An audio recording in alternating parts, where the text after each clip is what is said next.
अब आधे घंटे बाद टॉपमेट पर एक कॉल है, बता तो नहीं सकता किसके साथ है, डिटेल्स नहीं शेयर कर सकता, बट उनको 1 ईयर का एक्सपीरियंस है फ्रंट एंड डेवलपमेंट में। अभी वो सर्विस बेस्ड कंपनी में है और उनको प्रोडक्ट बेस्ड कंपनी में स्विच करना है, ठीक है।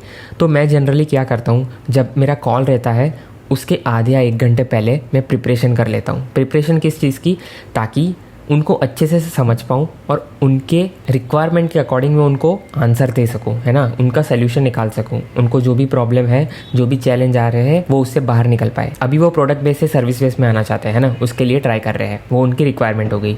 तो मैं बस उनके लिए एक रोड मैप बना रहा था कि क्या क्या करना पड़ेगा एक्स्ट्रा। अब जब कॉल होगा तब पूछूंगा कि कुछ मेरे क्वेश्चन रहेंगे उनको पूछने के लिए, ताकि मैं उनको और ज़्यादा समझ पाऊँ। और अभी मैं एक रोड मैप बनाऊंगा उनके लिए, ताकि वो सारी चीज़ें वो फॉलो कर सके जितनी रिक्वायर्ड है अच्छे रिसोर्सेज के साथ। क्योंकि देखो, किसी की प्रॉब्लम है तो उसको अच्छे से सॉल्व करना ज़रूरी है ना। ऐसे में तुरंत कॉल में जाके नहीं पूछ सकता, चलो बताओ आपको क्या प्रॉब्लम है, मैंने कुछ भी रैंडम आंसर कर दिया, है ना। इसलिए मैंने टॉपमेट पर भी ये क्वेश्चन रखा है कि आप में से कोई भी अगर कॉल शेड्यूल करता है तो पहले मेरे को बताओ कि क्या इन्फॉर्मेशन आपको चाहिए, क्या चीज़ आप ढूंढ रहे हो, है ना, क्या प्रॉब्लम है आपको। मतलब कॉल आप किसके लिए शेड्यूल करना चाहते हो, मेरे से आपको क्या चीज़ चाहिए, है ना, ताकि मैं उसके अकॉर्डिंग प्लान प्रिपेयर कर सकूं और आपके साथ शेयर करूं, ताकि आपकी हेल्प अच्छे से हो। आप भी अपना टाइम इन्वेस्ट कर रहे हो, मैं भी अपना टाइम इन्वेस्ट कर रहा हूं प्रिपरेशन में, कॉल में, है ना, विथ अ मिनिमल चार्ज। तो उसका आपको सही से बेनिफिट मिलना चाहिए। अभी तक जिसने भी मेरे साथ पर्सनली बात की है, वो किसी को भी ऐसा नहीं मैंने फील करवाया है कि यार मेरा टाइम वेस्ट हो गया या फिर पैसे वेस्ट हो गए। सबको हेल्प मिली है, टेस्टिमोनियल्स में भी देख सकते हो आप। तो बस मैं कोई प्रमोशन नहीं करा, बस अगर आप चाहते हो कि आपको भी कुछ डाउट है सॉफ्टवेयर डेवलपमेंट के रिलेटेड या पर्सनल डेवलपमेंट के रिलेटेड, लाइफ में कुछ चीज़ें हैं जो आपको परेशान कर रही है ना, तो उसके रिलेटेड मेरे से बात कर सकते हो। इसी वीडियो के डिस्क्रिप्शन में मैं आपको टॉपमेट की लिंक भी शेयर कर दूंगा, ताकि अगर आप चाहो तो कर सकते हो बात, कॉल शेड्यूल कर सकते हो या DM भी कर सकते हो। वेब डेवलपमेंट में काम कर रहे हो या मोबाइल डेवलपमेंट में, और आपने किस किस फ्रेमवर्क पे काम किया है पहले? ओनली रिएक्ट पे काम किया। ये आपका रोड मैप रहेगा बेसिकली। देखो, हमें क्या करना है, हमें तो पहले प्रिपरेशन में सीखना पड़ेगा कि हमें क्या क्या अभी नहीं आता और क्या क्या भूल गए हैं या फिर प्रैक्टिस कम हो गई है, तो उस पर हमें थोड़ा ज्यादा फोकस करना पड़ेगा पहले। अच्छे से गाइड कर सकते हैं। 2 चीज है ना, मतलब आप जो फी जो बहुत कम रहते हो, और दूसरा कि आपने मतलब एक टायर 3 से आप ऐसे मतलब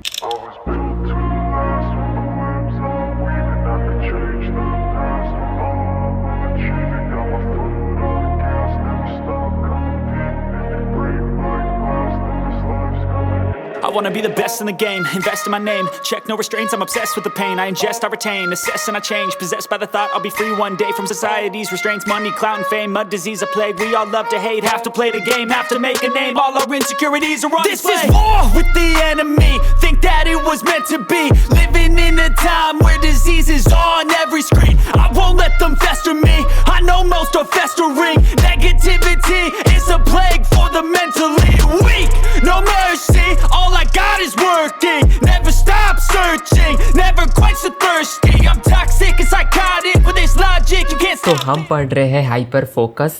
आज स्टार्ट करेंगे chapter 3, power of hyper focus. इसमें ऑथर ने 3 चीज़ों के बारे में बताया है कि हाइपर फोकस क्या होता है, हाइपर फोकस क्यों इंपॉर्टेंट है और हाइपर फोकस कैसे अचीव कर सकते हैं। हाइपर फोकस मतलब जनरली हम सिर्फ फोकस लगाने का ट्राई करते हैं हमारे टास्क पे, हमारी चीज़ों पे, पर हाइपर फोकस यानी इंटेंस फोकस रखना एक टास्क पे। तो ये यहाँ पे ऑथर ने यूज़ किया है टर्म हाइपर फोकस, मतलब इंटेंस फोकस। अब हाइपर फोकस रखना क्यों ज़रूरी है? देखो, जब हम हाइपर फोकस मोड में चले जाते हैं, इंटेंस फोकस करने लगते हैं एक टास्क पे, जो एक प्रोडक्टिव टास्क है ऑफकोर्स, उस पर, तो वहाँ पे हम अपनी मेंटल एनर्जी ज़्यादा यूज़ करते हैं। इसलिए थोड़े टाइम बाद हमें री एनर्जाइज होने के लिए कुछ रिफ्रेशमेंट के लिए चाहिए, है ना। और एक बार इस मोड में हम काम करते हैं, इस मोड में एंटर होके अब हमारा जब टास्क कंप्लीट करते हैं तो हमें बहुत खुशी होती है, बहुत सेटिस्फैक्शन मिलता है। अब आप भी इसको रिलेट करोगे। फॉर एग्जाम्पल, हाइपर फोकस रहने दो, अभी भूल जाओ, बट आपने कभी ऐसा एक्सपीरियंस किया है लाइफ में, या फिर लास्ट एक्सपीरियंस ऐसा कब किया था? ऑफ कोर्स लाइफ में तो किया होगा, बट लास्ट टाइम ये एक्सपीरियंस कब किया था उसको याद करो। जब आप अपने काम को लेकर, मतलब काम जब ख़त्म हो गया तो बहुत खुश हो गए थे, आपको लगा कि यार आज का दिन तो एकदम प्रोडक्टिव गया है, बहुत मज़ा आया है।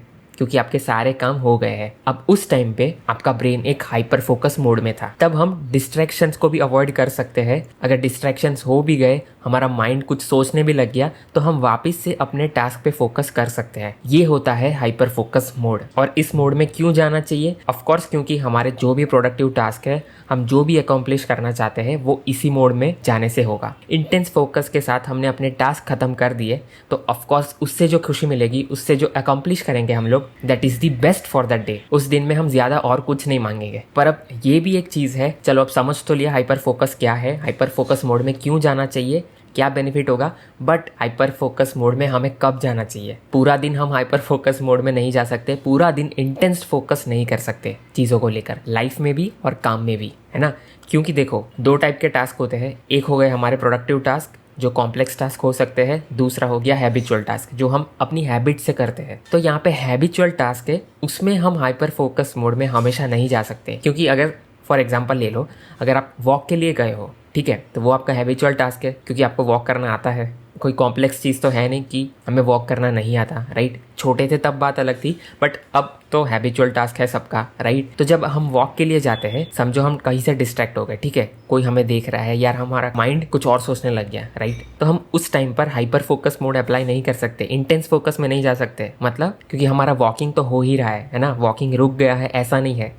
अब देखो, हमारा अटेंशन भी पूरे दिन में लिमिटेड रहता है, जो मैंने पहले भी बताया था। हमें ये समझना होगा कि हम कब हाइपर फोकस मोड पे जा सकते हैं, कब इंटेंस फोकस लगा सकते हैं, ताकि हमारा एक्चुअल में जो प्रोडक्टिव काम है उसको हम अच्छे से कर सके, राइट। अगर हैबिचुअल टास्क में भी हम हाइपर फोकस मोड में चले गए, तो जब अपने प्रोडक्टिव टास्क आएंगे, जो हमें कुछ अकॉम्प्लिश करवाएंगे, जो लाइफ में कुछ अचीव करवाएंगे, उसमें हम फिर अटेंशन दे ही नहीं पाएंगे, उसमें हाइपर फोकस मोड में जा ही नहीं पाएंगे, राइट। तो वो हाइपर फोकस मोड हमें बचा के रखना है और सही काम के लिए यूज़ करना है। अब लास्ट पॉइंट आता है कि हाइपर फोकस मोड में कैसे जा सकते हैं, विच इज़ वेरी इंपॉर्टेंट, है ना।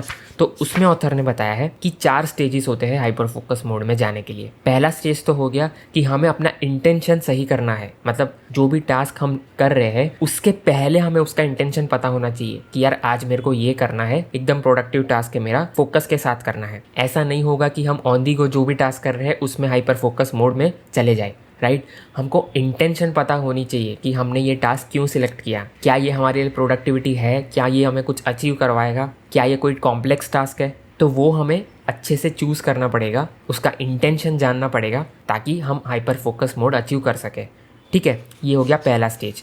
दूसरा स्टेज हो गया, हमें डिस्ट्रैक्शंस एलिमिनेट कर रहे हैं, इंटरनल डिस्ट्रैक्शंस और एक्सटर्नल डिस्ट्रैक्शंस दोनों। इंटरनल मतलब कौन से? जो हमारा दिमाग सोचता है ना, जो हमारा दिमाग कहीं लेके जाता है। एक्सटर्नल डिस्ट्रैक्शंस मतलब जो बाहर से कोई डिस्ट्रैक्शंस आते हैं, बाहर से कोई इंटरप्शंस होते हैं, बाहर से मतलब अपने एनवायरनमेंट के अराउंड, ठीक है, वो हमें अवॉइड करने हैं। तीसरा स्टेज हो गया कि जो हम टास्क कर रहे हैं उस पर हमारा फुल अटेंशन होना चाहिए, उस पर हमारा फुल फोकस होना चाहिए, क्योंकि हमें उसका इंटेंशन पता है, राइट, कि ये कितना इंपॉर्टेंट है, ये क्या अचीव करवाएगा, इसको कंप्लीट करने के बाद हमें क्या मिलेगा। और चौथा स्टेज है, हमारा दिमाग तो कुछ भी सोच सकता है, राइट। तो जब भी हमारा दिमाग कुछ सोचने लगे या डिस्ट्रैक्ट होने लगे, तो हमें तुरंत ही रीफोकस करना है हमारे टास्क पे। जो हमें पता लग जाना चाहिए कि यार हम अभी डिस्ट्रैक्ट हो रहे हैं, विच इज़ नॉट इम्पॉर्टेंट, या हमारा माइंड कुछ और सोच रहा है, दैट इज़ नॉट इम्पॉर्टेंट। क्या इंपॉर्टेंट है? हमारा टास्क, राइट। तो उस पर हमें रीफोकस करना है वापस। That is the 4th stage. अगर हम ये 4 स्टेजेस अचीव कर रहे हैं, that means we are in hyper focus mode. जिससे फिर एंड रिजल्ट क्या होगा? ऑफ कोर्स अपने सारे टास्क अच्छे से ख़त्म होंगे, जो हमें सीखना है, जो हमें हैबिट बनानी है, वो सब कुछ सही डायरेक्शन में जा रहा है। जो हमारा रोज़ का काम है वो सब खत्म हो रहा है। नेक्स्ट सेक्शन में देखेंगे कि हम कैसे इसको अचीव कर सकते हैं, क्या हमें करना चाहिए ताकि हम ये चारों स्टेजेस क्लियर कर सकें।